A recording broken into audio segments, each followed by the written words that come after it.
Hello my dear students. तो आज हम लोग क्लास 11 के कोलिजन का एक इम्पॉर्टेंट डेरिवेशन डिस्कस करने वाले हैं। ये डेरिवेशन क्लास 11 के लिए इम्पॉर्टेंट है, लेकिन मैं किसी भी कॉम्पिटिटिव एग्जाम के लिए इसको मेमोराइज करने के लिए रिकमेंड नहीं करूंगा, क्योंकि इसके क्वेश्चंस इसके फार्मूले जो हैं उसको मेमोराइज करने से अच्छा है कि आप इसके बिहाइंड जो कॉन्सेप्ट लगता है उसको जानें। क्वेश्चंस आपका आसानी से एग्जाम में सॉल्व हो जाएगा अगर आप फार्मूले को नहीं भी याद रखते हैं तो आइए हम लोग इसको डेरिवेशन को करते हैं। क्वेश्चन ये दिया हुआ है कि दो मासेज है m1 m2, वेलोसिटी है आपका u1 u2, coefficient of restitution ये है, तो आपको v1 और v2 फाइंड करना है in terms of m1 m2 जो भी फिजिकल क्वांटिटी गिवन हुए हैं। गिवन फिजिकल क्वांटिटी आपका दिए गए हैं u1 u2 m1 m2 and e, right. तो हम लोग सिंपल सी बात करेंगे। हम लोग सिंपल सा केस लेंगे कि मान लिया जाए कि m1 जो मास है वो आपका v1 वेलोसिटी से इंटरेक्शन में आता है। दूसरा है आपका m2 मास आपका v2 वेलोसिटी से इंटरेक्शन आता है। हम लोग को निकालना है v1 एंड v2। तो हम लोग को आपको पता है कि हम लोग के पास हमेशा दो कंडीशन होते हैं यहाँ पर, conservation of linear momentum and coefficient of restitution. तो हम लोग दोनों को लगाते हैं। तो सबसे पहले हम लोग कोएफिशिएंट ऑफ रेस्टिट्यूशन को लगा देते हैं। आपका E आपको पता है कि velocity of separation which is equal to v2 v1। हम लोग सिंपल लिखा करते हैं क्योंकि कोलिजन के बाद आपका जो पार्टिकल है वो सेपरेट होते हैं। तो v2 v1 is equal to E times of u1 u2। So you have one equation here. ये आपका इक्वेशन नंबर 1 हो गया, राइट। अब हम लोग कंजर्वेशन ऑफ लीनियर मोमेंटम लगाते हैं। तो कंजर्वेशन ऑफ लीनियर मोमेंटम के लिए आप final momentum P final is equal to आप P इनिशियल बोलेंगे। P final is equal to आप क्या बोलेंगे, P इनिशियल बोलेंगे। तो P फाइनल जो हो गया आप लिख सकते हैं m1 v1 plus m2 v2, मैं दोनों को फॉरवर्ड डायरेक्शन में मान दे रहा हूं, is equal to m1 u1 plus m2 u2। So this is equation second. अब हम लोग करना क्या है कि इन दोनों इक्वेशन से दो नोन्स को सॉल्व करने हैं, v1 और v2 को।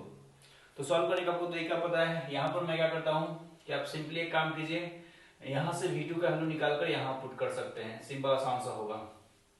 तो आप v1 को यहीं पर छोड़िए, तो m1 v1 और v2 का वैल्यू आप यहां से देखेंगे तो हो जाएगा m2 टाइम्स ऑफ आप इस वैल्यू को निकालिए e times of u1 minus u2 plus v1 is equal to m1 u1 plus m2 u2। चलिए अब आप यहाँ पर v1 को एक साथ कर लीजिए और आप बाकी सारे टर्म को उस साइड भेज सकते हैं। तो आपको हो जाएगा m1 v1 plus m2 v2 is equal to m1 u1 plus m2 u2 minus now you have minus m2 times of e u1 minus u2, right. तो ये आपका ये आपका v1 है। तो यहां से आपका जो v1 आ जाएगा आपका जाएगा m1 u1 plus m2 u2 minus आप इसको आप यहां पर प्लस ला सकते हैं और आप लिख सकते हैं m2 e times of u2 minus u1 upon m1 plus m2। ये आपको हो चुका है v1, राइट। आपको v2 कैलकुलेट करना हो, अगर आपको v2 कैलकुलेट करना हो तो v2 कैलकुलेट करने के लिए आप v1 को पुट कर दीजिए। यहाँ पर आप v1 को पुट कर सकते हैं यहाँ पर, तो आपका आ जाएगा v2 इज इक्वल टू, आपको पता है कि v2 इज इक्वल टू है v1 times of this. v1 times of क्या है, दिस। तो v1 प्लस है उतना सारा वैल्यू, तो v1 प्लस वो सारा वैल्यू, मैं v1 का वैल्यू डायरेक्ट यहां से पुट करता हूं। तो आपका आ जाएगा m1 u1 प्लस आपका m2 u2 plus m2 times of e u2 minus u1 upon m1 plus m2, right, m1 plus m2 and then plus ये वैल्यू, राइट। तो मैंने क्या कर रहा हूं कि मैं सिंपली v1 का वैल्यू यहां पर पुट कर दे रहा हूं, या ये बोलिए कि मैं v1 का वैल्यू यहां से मैंने निकाला था तो V1 का वैल्यू यहाँ से उठाकर मैं यहाँ पुट करूंगा, यहाँ से V2 निकल जाएगा, राइट। तो V1 का वैल्यू पुट किया रहा है, मैंने V1 का वैल्यू राइट साइड लेकर पुट कर दिया, ये सारा V1 का वैल्यू है आपका। और आपको इतने में ये टर्म ऐड करना है, तो plus E times of U1 minus U2, right. और आप एलसीएम लेंगे, तो आप यहाँ पर आप देख सकते हैं कि ये है E times of U1 minus U2, और यू कैन से actually minus times of U2 minus U1, ठीक है। मैंने माइनस कॉमन लिया। मैंने ऐसा क्यों करा हुआ कि देखिए, जब एलसीएम लिया जाएगा यहाँ पर तो M1 M2 इसमें मल्टीप्लाई होगा। एलसीएम जब लिया जाएगा तो आपका M1 और M2 इसमें आपका मल्टीप्लाई होगा। M1 M2 मल्टीप्लाई होने के बाद आप देख सकते हैं ये आपका हो जाएगा M1 U1 plus M2 U2, और जो माइनस में आएगा M1 प्लस M2, तो M2 वाला टर्म आपका कैंसिल हो जाएगा, बच जाएगा आपका M1 वाला टर्म। तो minus M1 times of E U2 minus U1 upon M1 plus M2, right. उनका रहेगा M1 प्लस M2। तो V2 का वैल्यू आपको रीअरेंज अगर करना हो तो मैं इसी के टर्म में लिखना चाहता हूं, तो आप ऐसा सोचिए कि V2 को लिखा सकता है M1 U1 plus M2 U2। मैं क्या चाह रहा हूं कि यहां पर अगर प्लस है तो वहां पर भी आपका प्लस ही आए ताकि याद करने में आसानी हो। तो plus M1 E times of U1 minus U2 divide by M1 plus M2। मैं इसलिए बोल रहा हूं कि ये थोड़ा याद करने में थोड़ा डिफिकल्टी होती है, तो क्वेश्चन के लिए इसको यूज ना ही करें तभी आपको अच्छा है। मेमोराइज करने से कुछ इसका फायदा है नहीं। आप क्लास 11 के लिए इसको याद कर सकते हैं, ये डिवीजन आपका क्लास 11 के लिए इंपॉर्टेंट है। तो ये आपका हो गया B means this is value of V2 and this is the value of V1, this is the value of V1, right. तो ये आपका हो गया A।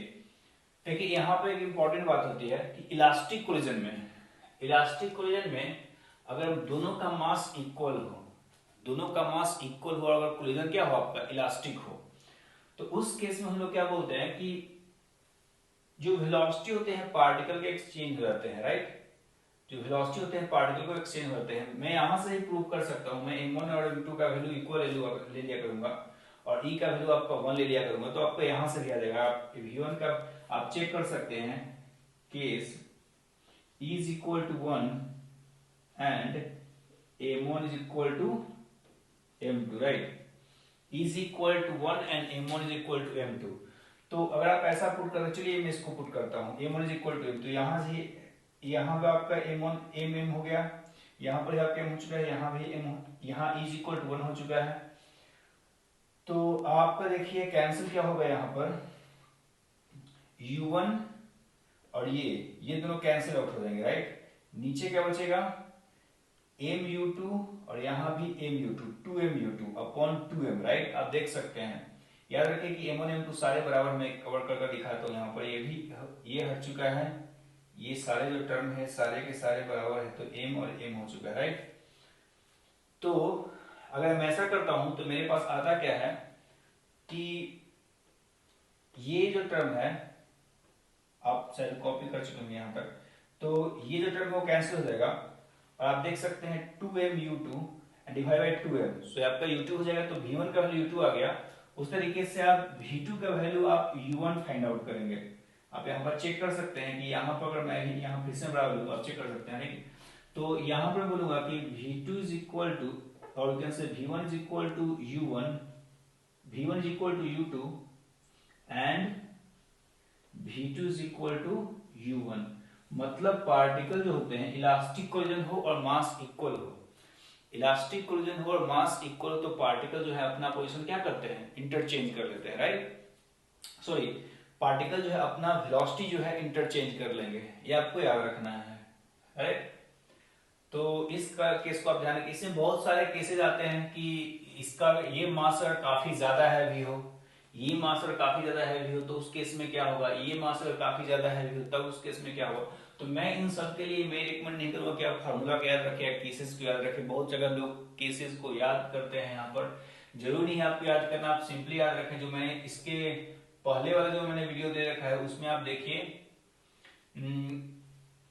कि हम लोग इससे कैसे डील कर सकते हैं, तो उस वीडियो में आप देख सकते हैं कि हम लोग अगर कोई एक बॉडी हैवी हो तो उसका केस में उसका वेलोसिटी आपका चेंज नहीं होता है, और दूसरा जो पार्टिकल है उसके वेलोसिटी को फिगर आउट करने के लिए आप सिंपली कोफिशिएंट ऑफ रेडिएशन का फॉर्मूला लगा सकते हैं, राइट। तो आपको